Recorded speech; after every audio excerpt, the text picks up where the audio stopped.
Did you know that in this country, more people are struck by lightning than are crushed by reptiles or injured as the result of a prolonged stay in a weightless environment? Yep, it turns out lightning really is a hidden menace. Your point being? Well, what happens if you're struck by lightning in a car? Oh, you'd be all right, though, because you've got rubber tyres. Not necessarily, you see, because car makers don't test for this sort of thing. So, after being pelted by golf balls, Top Gear arranged for a car to be struck by lightning, with me in it.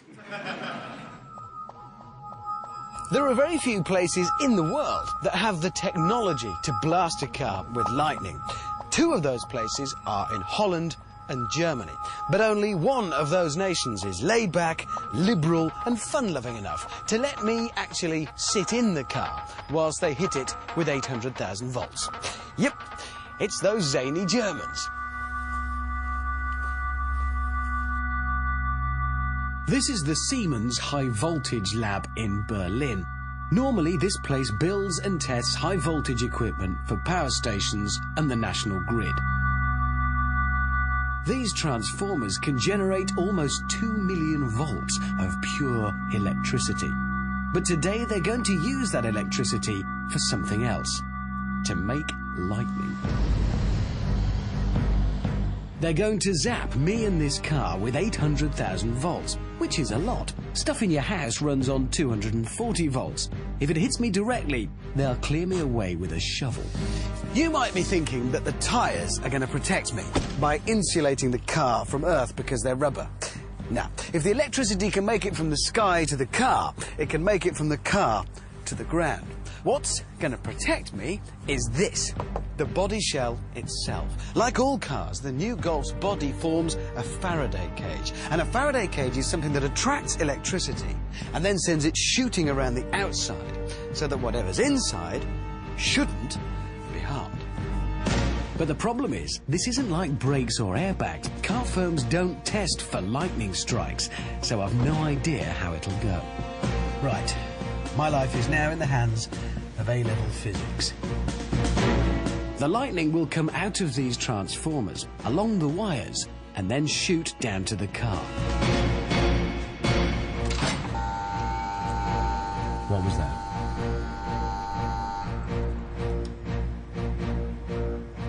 Okay, I'll start to raise the voltage now. You're starting to raise the voltage. 200,000 volt. We did have a briefing with the scientists, and he said keep my hands together towards the centre of the car and away from any metal objects. But it's a car. It's made of metal. 400,000 volt. I can hear a noise. I can hear a buzzing now. 600,000 volt. It's really buzzing now.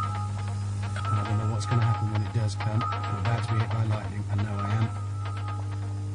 It's building. It really is building. It builds the tension with it. It's quite a strange... You can almost feel the tension.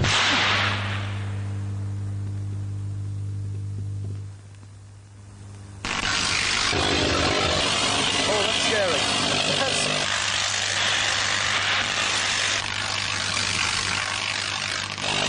I'm being hit by lightning.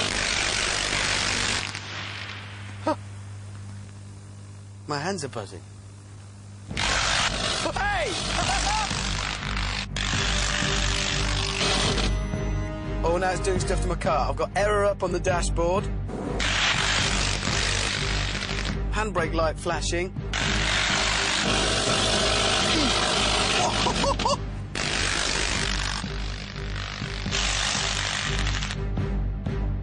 So it works. Assuming I'm not now talking to you with wings and a harp, I'm alive.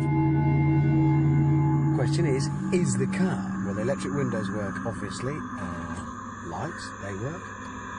Stereo, that's nice, lovely. Indicators, I mean everything. And it starts. It still works. Amazing.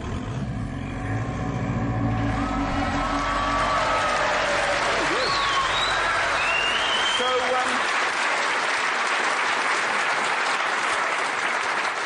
So were you killed to death then? No, I wasn't, but I did prove that if you do live in, I don't know, that thunderstorm valley in Oklahoma and you crash into a substation in your car, everything's going to be fine.